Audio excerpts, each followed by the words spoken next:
ప్రభు నామమున అందరికీ వందనాలు. ఇది ఈ రీతిగా సంఘకూడిగా మనం చేరి మన యొక్క ప్రార్థన విన్నపాలు ప్రభువు ముందు ఉంచటానికి ప్రభు మనకు గొప్ప కృపను అనుగ్రహించాడు. ప్రతి వారం కూడా ప్రభు సన్నిధిలో మన విజ్ఞాపనలు తెలియజేస్తూ ఉన్నాం. నీతిమంతుని ప్రార్థన బహుబలము కలదై ఉంటుంది అని దేవుని వాక్యం తెలియజేస్తూ ఉంది. ఇది బైబిల్ గ్రంథంలో మనం చదువుకున్న వాక్య భాగంలో ఒక ప్రాముఖ్యమైనటువంటి వ్యక్తిని మనం చూస్తున్నాం. అతని పేరేంటి? ఎబ్బేజ్. అతని పేరేంటి? ఎబ్బేజ్. 9వ వచనంలో అతని గురించి ఏం రాయబడిందంటే, ఎబ్బేజు తన సహోదరుల కంటే ఘనము పొందినవాడై ఉండెను. వేదన పడి అతన్ని కంటినని అతని తల్లి అతనికి ఎబ్బేజు అని పేరు పెట్టెను. చూసారా, ఇక్కడ ఎబ్బేజు అంటే దుఃఖం, ఎబ్బేజు అంటే వేదన. అతని పేరుకి అర్థం ఏంటండి? దుఃఖము, వేదన. అటువంటి ఎబ్బేజు ఇక్కడ ప్రార్థన చేస్తున్నాడు. ఎబ్బేజు చేసిన ప్రార్థన మనకి ఈ దినాన చాలా మాదిరికరమైన ప్రార్థన. బైబిల్ గ్రంథంలో అనేక మంది ప్రార్థనలు చేశారు. ప్రభువు నేర్పిన ప్రార్థన గురించి నేను గతంలో తెలియజేశాను మీకు. అలాగే ఇక్కడ ఎబ్బేజు చేసినటువంటి ప్రార్థన చాలా మాదిరికరమైనటువంటి ప్రార్థన.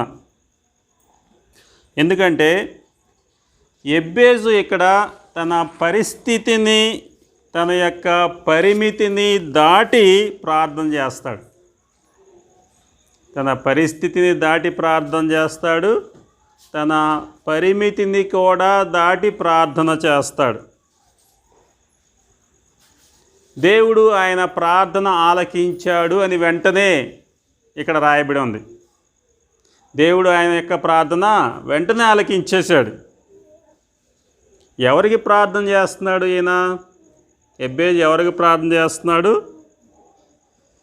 10వ వచనం, ఎబ్బేజు ఇశ్రాయేలీల దేవుని గూర్చి మొర్రపెట్టి. ఎవరికి ప్రార్థన చేస్తున్నాడండి? ఇశ్రాయేలీల దేవుని గూర్చి ప్రార్థన చేస్తున్నాడు. అంటే యాకోబు దేవునికి ప్రార్థన చేస్తున్నాడు. ఇశ్రాయేల్ అంటే ఎవరు? మొట్టమొదటి యాకోబే కదా. యాకోబు దేవునికి ప్రార్థన చేస్తాడు. ఈయన ప్రార్థనలో 4 ప్రాముఖ్యమైనటువంటి కోరికలు ఉన్నాయండి. ఎన్ని కోరికలు ఉన్నాయి? 4 కోరికలు ఉన్నాయి. మొట్టమొదటి కోరిక చూద్దాం. మొట్టమొదటి కోరిక చూడండి, 10వ వచనం, నీవు నన్ను నిశ్చయముగా ఆశీర్వదించి. ఏమంటాడు? అందరం చెప్దామా? నీవు నన్ను నిశ్చయముగా ఆశీర్వదించి. ఎవరికి ప్రార్థన చేస్తున్నాడని చెప్పుకున్నాం? ఇశ్రాయేలు దేవునికి ప్రార్థన చేస్తున్నాడని చెప్పుకున్నాం. అంటే యాకోబు పేరు నుంచి ఇశ్రాయేలుగా మారాడు. యాకోబును పేరు మార్చినటువంటి దేవుడు, యాకోబు యొక్క పేరు మార్చిన దేవునికి ఆయన ప్రార్థన చేస్తూ ఉన్నాడు. ఆదికాండం 32వ అధ్యాయంలో ఈ వృత్తాంతం అంతా మనకు కనిపిస్తుంది. ఆదికాండం 32వ అధ్యాయం 24వ వచనం నుంచి చూస్తే ఆ వృత్తాంతం అంతా మనకు కనిపిస్తుంది. అక్కడ ఏం చేస్తాడు? యాకోబు ఒంటరిగా దేవునికి ప్రార్థన చేస్తాడండి. ఎబ్బోకు రేవ దగ్గరికి వచ్చినప్పుడు తన బంధువులు, తన పరివారం, తన కుటుంబం అంతటినీ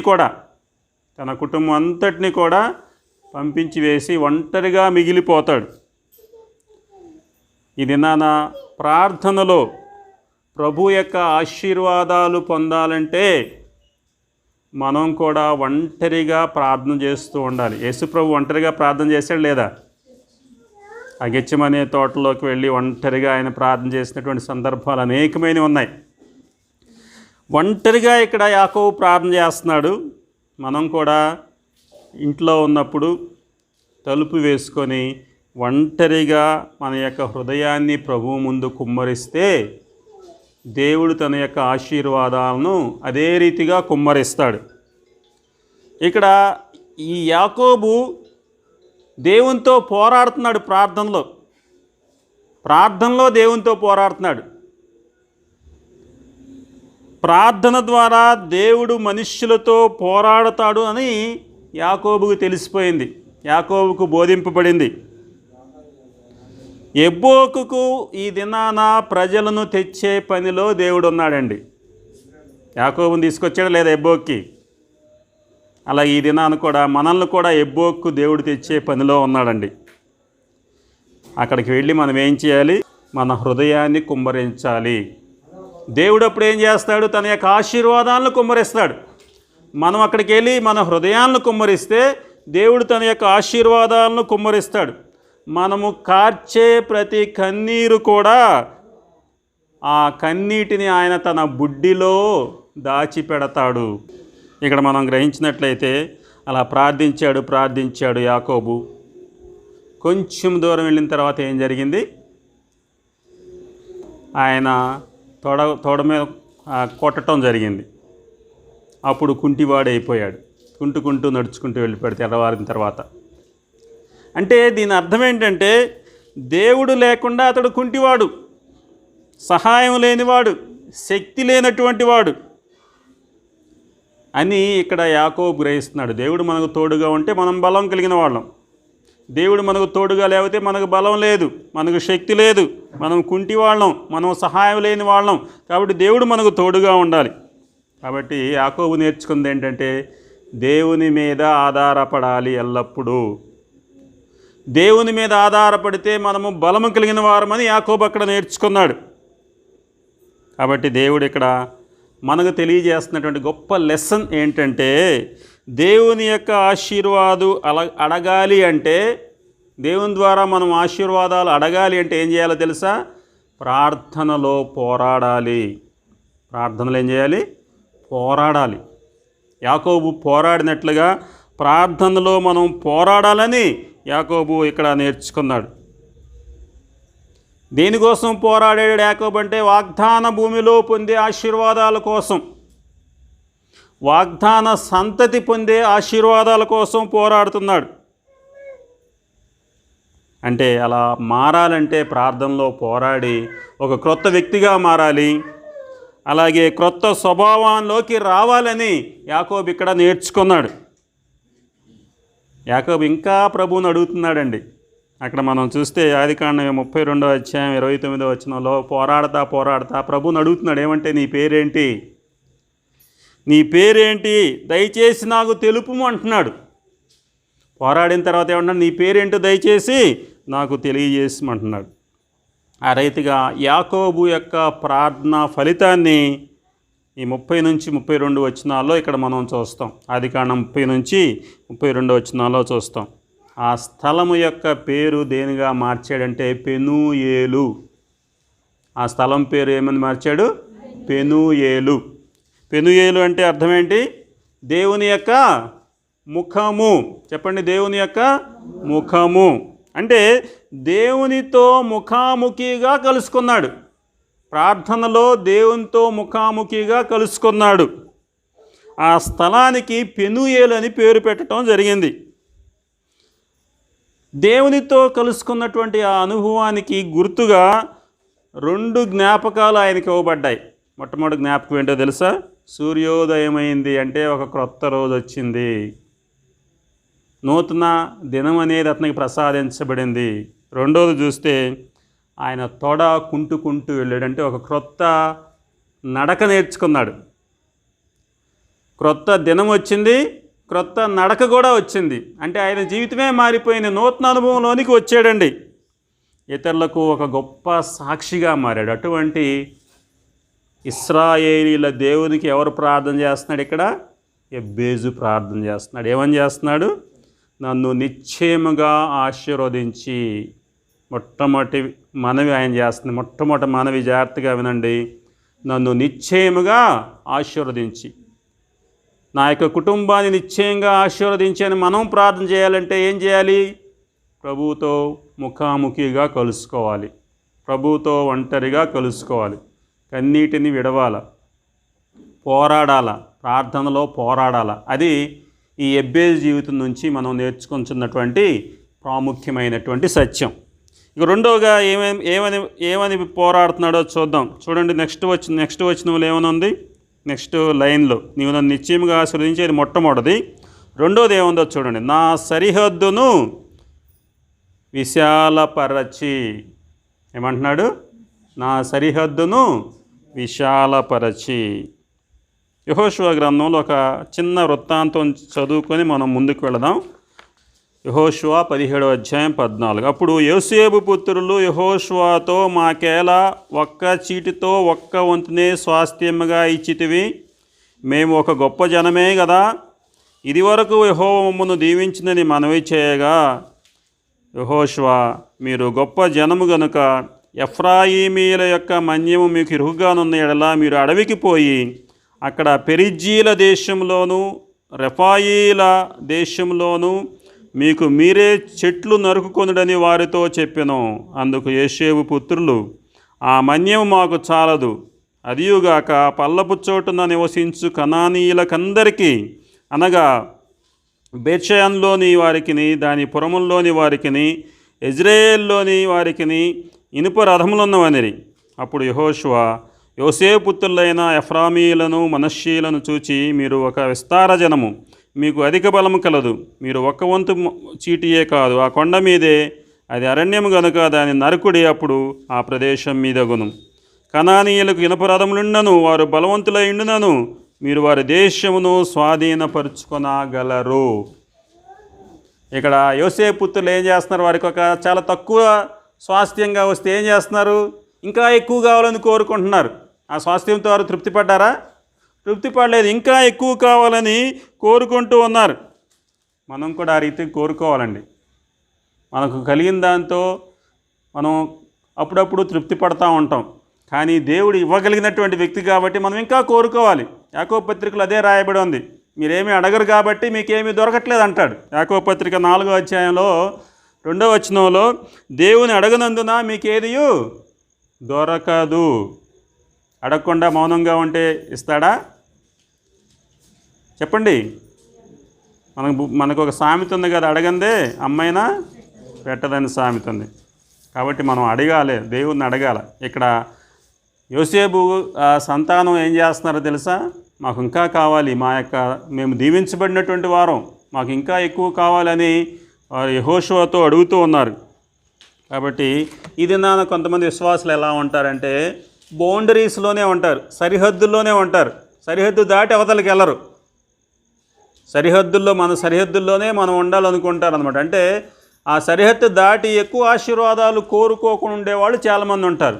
కానీ ఇక్కడ ఈ వృత్తాంతం ఏం తెలియజేస్తుందంటే, ఎబ్బేజు ఏమని చేస్తున్నాడు ప్రార్థన? నా సరిహద్దును విశాలపరచి. నా సరిహద్దును విశాలపరచి. ఇక్కడ పెరిజ్జీల ప్రాంతం మీరే వెళ్ళండి, అలాగే రెఫాయిల ప్రాంతం మీరే వెళ్ళండి అని యెహోషువ వారికి తెలియజేస్తుంది. అది కూడా మీరు ఆక్రమించుకోండి, ఆ కొండ ప్రాంతాన్ని ఆక్రమించుకోండి. పెరిజ్జీలు అంటే దర్శనం లేని వాళ్ళండి. విజన్ అనేది లేదు వాళ్ళకి, ఏ దర్శనం లేదు. వాళ్ళని ఒక విలేజ్ పీపుల్గా చెబుతూ ఉంటారు. దర్శనం లేనటువంటి వ్యక్తులు ఈ యొక్క పెరిజ్జీలు. అలాగే రెఫాయిలు ఉన్నారు అక్కడ. రెఫాయిల్ అంటే జైగాంటిక్ పర్సనాలిటీ కలిగినటువంటి వారు, ఉన్నత దేహం కలిగినటువంటి వ్యక్తులుగా మనం చూస్తూ ఉన్నాం. కాబట్టి ఎఫ్రాయిమీలు, ఈ మనష్షే గోత్రం వారు ఇక్కడ అంటూ ఉన్నారు, మాకు చాలదు, మాకు ఇంకా కావాలి, మా సరిహద్దులు ఇంకా పెరగాలి. కాబట్టి ఆ రీతిగా మనం ప్రార్థన చేయాలి. ఇక్కడ ఎబ్బేజు ఆ యొక్క సరిహద్దులను విశాలపరిచి, మన సరిహద్దులు విశాలమయ్యేంతగా మనం ప్రార్థన చేయాలి. అది మన వ్యక్తిగత సరిహద్దులు కావచ్చు, అలాగే మన కుటుంబ సరిహద్దులు కావచ్చు, మన సంఘ సరిహద్దులు కావచ్చు. వాటిని విశాలపరచు ప్రభువా, మా యొక్క సరిహద్దులను విశాలపరచు ప్రభువా అని మనం ప్రార్థన చేస్తే గొప్ప దీవెనలు ప్రభు ఇవ్వటానికి సిద్ధంగా ఉన్నాడు. అది ఇక్కడ రెండవదిగా ఇక్కడ ఎబ్బేజు చేసిన ప్రార్థన. మొట్టమొదటిది ఏం చేశాడు? మొట్టమొదటి ప్రార్థన ఏంటి? నన్ను నిశ్చయముగా ఆశీర్వదించి, అది మొట్టమొదటి ప్రార్థన. రెండవ ప్రార్థన ఏంటి? నా యొక్క సరిహద్దును విశాలపరచి. ఇక మూడవదిగా చూద్దాం. మూడవది ఏంటి, ఏమనుందో చూడండి అక్కడ. మూడవదిగా, నీ చెయ్యి నాకు తోడుగా తోడుగా ఉంచు. నీ యొక్క చెయ్యి నాకు తోడుగా ఉంచు. ప్రభు యొక్క హస్తము మనకి ఎప్పుడు కూడా తోడుగా ఉండాలి. దేవుని యొక్క చెయ్యి ఎప్పుడు కూడా తోడుగా ఉండాలి. ప్రభు యొక్క చెయ్యిని గూర్చి బైబిల్ గ్రంథంలో అనేకసార్లు రాయబడిందండి. 119వ కీర్తనలో మనం చూసినప్పుడు 119వ కీర్తన 173వ వచనంలో నీ చెయ్యి నాకు సహాయము చేయునుగాక అని కీర్తనాకారుడు అంటాడు. నీ చెయ్యి నాకు సహాయము చేయునుగాక. అది ప్రభు యొక్క చేతి నుంచి వచ్చే సహాయం అది. అలాగే యెషయా గ్రంథం 41వ అధ్యాయం 10వ వచనంలో చూస్తే ప్రభువు చెప్పిన మాట ఏంటంటే, నా దక్షిణ హస్తముతో నిన్ను ఆదుకుంటాను అంటాడు. దక్షిణ హస్తం అంటే కుడి చెయ్యి, అవునా కదా? దక్షిణ హస్తం అంటే కుడి చెయ్యి. కుడి చేతితో నిన్ను నేను ఆదుకుంటాను అంటాడు. అలాగే యోహాను సువార్త 10వ అధ్యాయం 28వ వచనం చూస్తే, నా తండ్రి చేతిలో నుంచి ఎవ్వడునూ వాటిని అపహరించడు. నా యొక్క గొర్రెలు నా మాట వింటాయి. నా తండ్రి చేతిలో నుంచి వాటిని ఎవ్వరూ కూడా అపహరించలేరు. మనము ప్రభు చేతిలో ఉన్నప్పుడు అది మనకు ఒక గొప్ప ప్రొటెక్షన్ ఇస్తుంది. అది మనల్ని కాపాడుతుందని మనం జ్ఞాపకం చేసుకోవాలి. అలాగే ప్రభు యొక్క చెయ్యి మనకు ఒక ఫేవర్గా ఉంటుంది. లోకాసు వార్తలో చూస్తే జకర్యా వృత్తాంతం మనం ఒకసారి చూస్తే ప్రభు హస్తం జకర్యాకు తోడుగా ఉందంట. ఆయన మోగవాడైపోయినా కొడుకు పుట్టి అలాగే కొడుకు పెద్దవాడయ్యేంత వరకు కూడా మరి ఆ జకర్యా ఎలిజబెత్తుల జీవితంలో ప్రభు హస్తము తోడై ఉండెను అని రాయబడింది. లోకాసు వార్త 1వ అధ్యాయం 66వ వచనంలో మనం గమనించవచ్చు. ప్రభు హస్తము ఆయనకు తోడుగా ఉండటం వలన గొప్ప కార్యం అక్కడ జరిగినట్లుగా మనం చూస్తూ ఉన్నాం. కాబట్టి ప్రభు యొక్క చెయ్యి లేకపోతే కుడి చెయ్యి అనేది దేనికి గుర్తు అంటే ఘనతకు గుర్తు. కుడి చెయ్యి దేనికి గుర్తు? ఘనతకు గుర్తు. ఎందుకంటే ఆయన ఘనత వహించిన వాడే తండ్రి కుడిపార్శ్వమున ఆసీనుడై ఉన్నాడు. కుడిపార్శ్వం అంటే దేనికి గుర్తు అంటే ఘనతకు గుర్తు. మత్తయి సువార్త 26వ అధ్యాయం 64వ వచనంలో సర్వశక్తుని యొక్క కుడిపార్శ్వమున కూర్చుని ఉన్నాడు. సర్వశక్తుని యొక్క కుడిపార్శ్వము దేనికి సూచన అయ్యా అంటే శక్తికి సూచన. తన ఆ కుడిపార్శ్వముతోనే కుష్ఠరోగులుగా ఉన్నవారిని బాగు చేశాడు, స్వస్థపరిచాడు. అలాగే ఆయన చెయ్యి కాపాడే చెయ్యి. కీర్తనలో 139 10వ వచనంలో చూస్తే నీ చెయ్యి నన్ను విడిపించును, నీ కుడి చెయ్యి నన్ను పట్టుకొనును. ఆయన చెయ్యి మనల్ని విడిపించే చెయ్యి, మనల్ని పట్టుకునే చెయ్యి, మనల్ని కాపాడే చెయ్యి. కాబట్టి పేతురు నీళ్ళల్లో మునిగిపోతున్నాడు. అప్పుడు దేంతో పట్టుకున్నాడు? ఆయన తన చేతితోనే పట్టుకొని పైకి లేవదీశాడు. ఆయన్ను పైకి లేవదీసి కాపాడాడు. మన యొక్క బలహీనతలో మనకు సహాయము చేసే చెయ్యి. కాబట్టి మనం దేవుని యొక్క గాయపడినటువంటి చేతుల్లో మనం ఉన్నాము. మనము దేనికి కూడా భయపడకూడదు. కీర్తన 139 9 10 వచనాలు చూస్తే ఆయన చేయి పట్టుకొని తండ్రిలాగా నిన్ను నడిపిస్తాడు. ఒక తండ్రి తన కుమారుని చేయి పట్టుకొని ఎలా నడిపిస్తాడో ఆ రీతిగా నడిపిస్తాడు. ఒక మంచి కాపరి వలె నిన్ను తన భుజాల మీద వేసుకొని నడిపిస్తాడు. కాబట్టి యేసు ప్రభు వారు చనిపోయి తిరిగి లేచిన తర్వాత, పునరుద్ధానుడైన తర్వాత శిష్యుల దగ్గరికి వచ్చి ఆయన చేసింది ఏంటో తెలుసా? తన గాయపడ్డ చేతులు చూపిస్తాడండి. చూడండి, నా చేతులు చూడండి.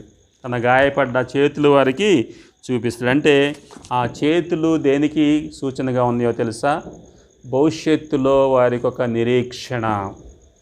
ఆ గాయపడిన చేతులే వారికి భవిష్యత్తులో ఒక గొప్ప నిరీక్షణ. వారి జీవితాలకు, వారి యొక్క సేవకు అది ఒక గొప్ప నిరీక్షణగా ఉన్నాయి. కాబట్టి ఆయన తన గాయపడినటువంటి చేతులను వారికి చూపించటం జరిగింది. కాబట్టి ఇది నాన్న అటువంటి చెయ్యి నాకు తోడుగా ఉంచు ప్రభువా అని ఎవరు ప్రార్థన చేస్తున్నారు? ఎబ్బేజు ప్రార్థన చేస్తున్నారు. నీ చెయ్యి నాకు తోడుగా ఉంచు, నీ చెయ్యి నాకు తోడుగా ఉంచితే నాకు ఏ అపాయము రాదు. నీది విమోచించే చెయ్యి, స్వస్థపరిచే చెయ్యి, ఆదుకునే చెయ్యి, నన్ను మోసే చెయ్యి, ఇవన్నీ కూడా దానిలో ఇమిడి ఉన్నాయి. ఈ భావాలన్నీ కూడా దానిలో ఇమిడి ఉన్నాయి. ఇది ఎబ్బేజు చేసినటువంటి 3వ ప్రార్థనా మనవి. అలాగే 4వదిగా చూసినట్లయితే కీడు రాకుండా దానిలో నుంచి తప్పించుము. చివరగా అంటున్నాడు, కీడు రాకుండా దానిలో నుంచి నన్ను తప్పించుము. 4వ ప్రాముఖ్యమైనటువంటి ప్రార్థన అంశం ఇక్కడ మనం చూస్తూ ఉన్నాం.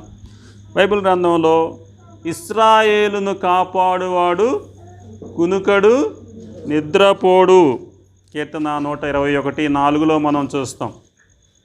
ఆయన కునకుడు నిద్రపోడు, ఏ అపాయము రాకుండా యెహోవా నిన్ను కాపాడును, ఆయన నీ ప్రాణమును కాపాడును, కీర్తన 121:7. కాబట్టి ఆయన ఏ కీడు రాకుండా మనల్ని కాపాడే దేవుడు. పేతురు చెరసాల్లో ఉన్న వృత్తాంతం మనందరికీ తెలుసు.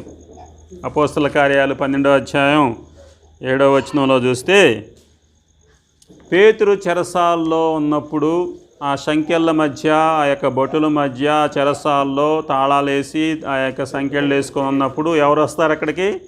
దేవుని యొక్క దూత వస్తాడు. ప్రభు యొక్క దూత వచ్చి పేతురును తప్పిస్తాడు. అలాగే పౌలు శీలలు చెరసాల్లో ఉన్నటువంటి సందర్భం మనకు తెలుసు.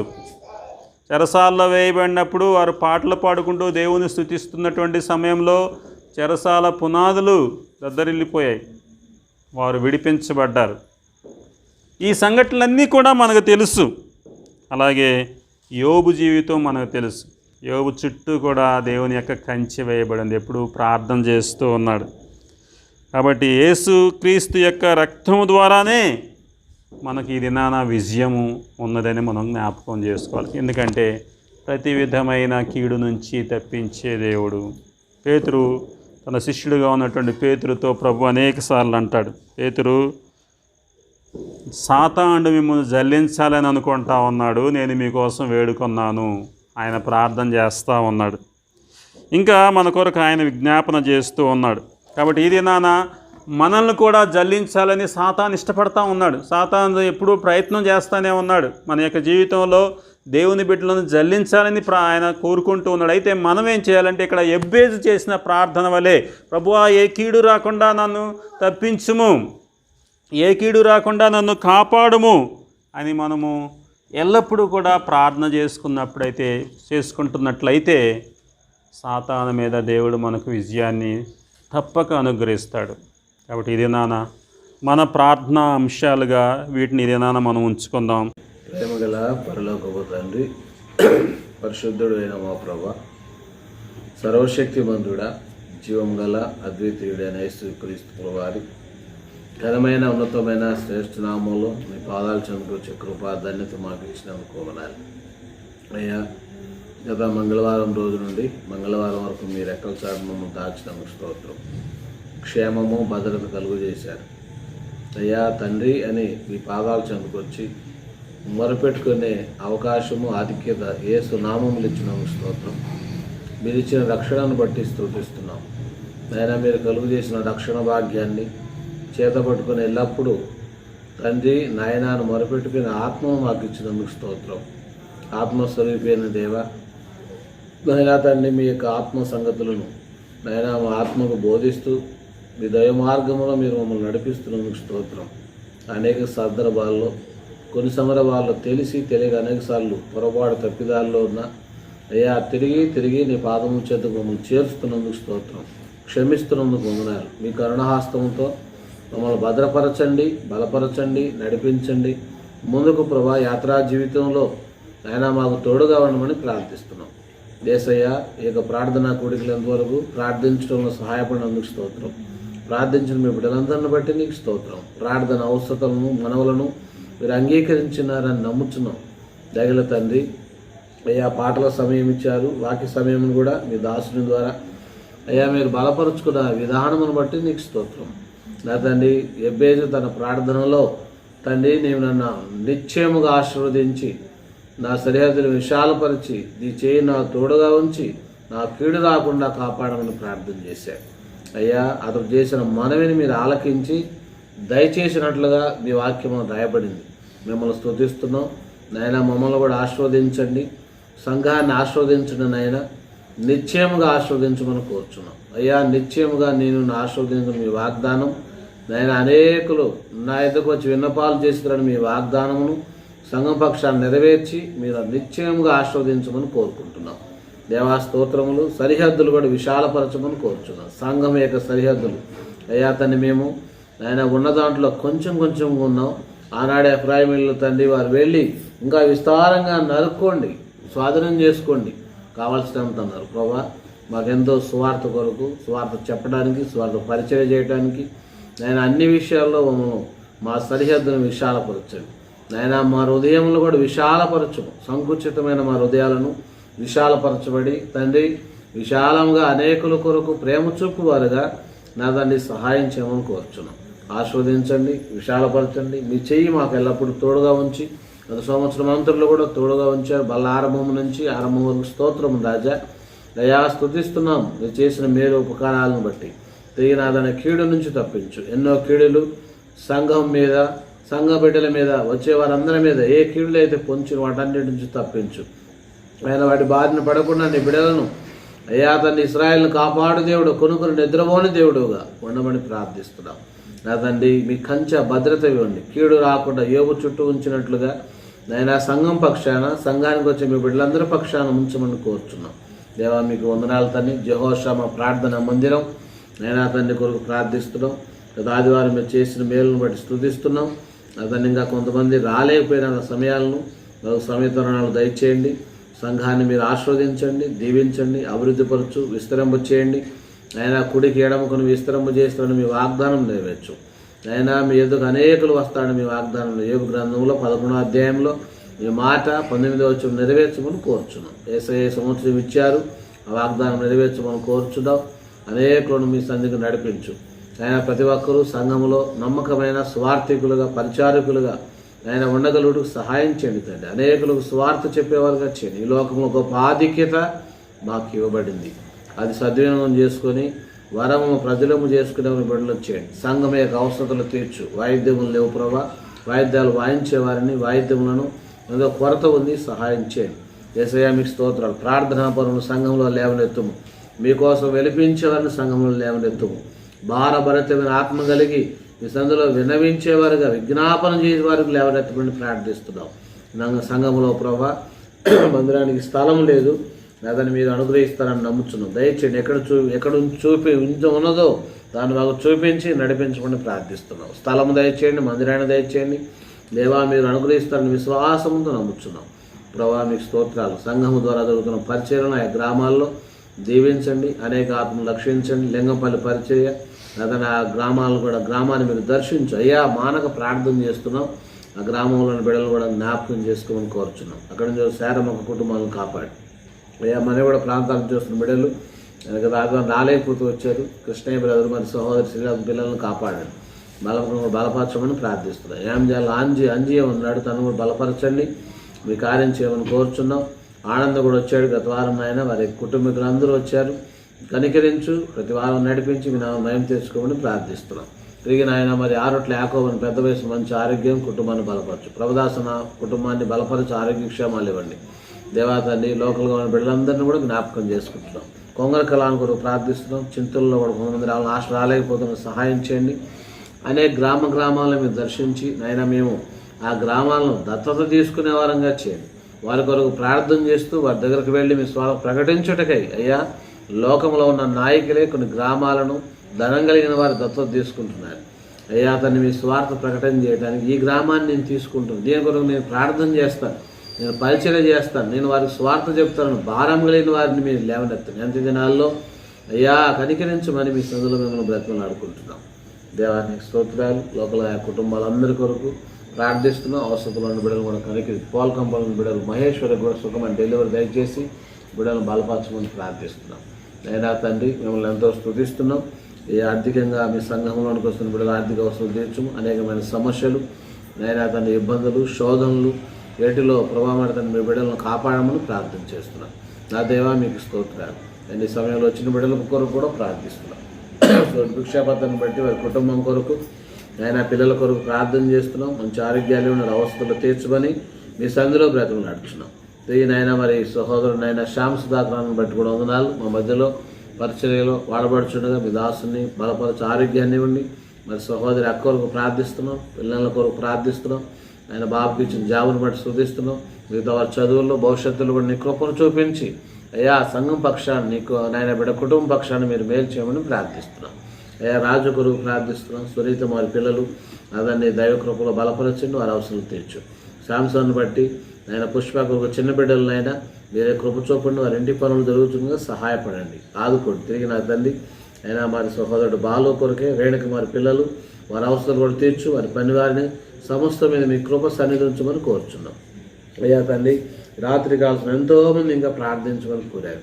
వారందరి ప్రార్థన మనవులు మీ సన్నిధి ఉంచుతున్నాం, సహాయం చేయండి. నా తండ్రి ప్రభా మరి యెహోషామ ప్రార్థనా మందిర పరిచయను అభివృద్ధి చేయండి, ఆయా విస్తరింపు చేయండి. ఎన్నో అవసరాలు ఉన్నాయి, ప్రతిదీ మీ సంఘములో ప్రతి అవసరం మీ సందులో మేము ముందుంచుతున్నాం, తీర్చి జవాబునివ్వండి. మీ దినదాసు నాకు కూడా ఆరోగ్యాన్ని ఇవ్వండి ప్రభా. బలహీన పరిస్థితుల్లో సంపూర్ణంగా స్వస్థత ఆరోగ్యాన్ని ఇవ్వండి. మీ దాసరాలు కూడా నిర్వహించి ఇంకా సిక్కయ్యగా బిడ్డను లేవనెత్తు, ఆరోగ్య క్షేమాలు ఇవ్వండి, బలపరచండి. కనుక్కున్నటువంటి కాళ్ళు నొప్పులు తలనొప్పి బాధ నివారణ చేయమని కోరుచున్నాం. హ్యానింగ్ జరుగు కూడా ఆరోగ్య జ్ఞానములు దయచేయండి ప్రభా. ఆ బిడ్డలు మీరు మీ కృప చూపించండి. అయినా మీ దీనదాసును అయోగ్య అబాధ ఎన్నికలేనివాడు మా ప్రతి అక్రమను మీరు తీర్చు. అయినా భవిష్యత్తుని సేవలు మీ చేతుల్లో పెడుచు మీ దీవెన కోరుకుంటూ సర్వోన్నతుడు మహిమా తేజస్సుగలిగిన యేసునామమున ప్రార్థించి వేడుకొనుచున్నాం తండ్రి, ఆమేన్. మన తండ్రి దేవుని ప్రేమయు రవణేశ్వర క్రీస్తు వారి కృపయు పరిశుద్ధాత్మక అన్యోన్య సహవాసం సకల పరిశుద్ధులైన వారికి చేరువచ్చిన అందరికి కూడా సదాకాలం తోడేయండి కాపాడును గాక, ఆమేన్. ప్రార్థనలన్నీయు నీవు నీదు కృపచే నాలాకించి నాదు ప్రార్థనలన్నీయు నీవు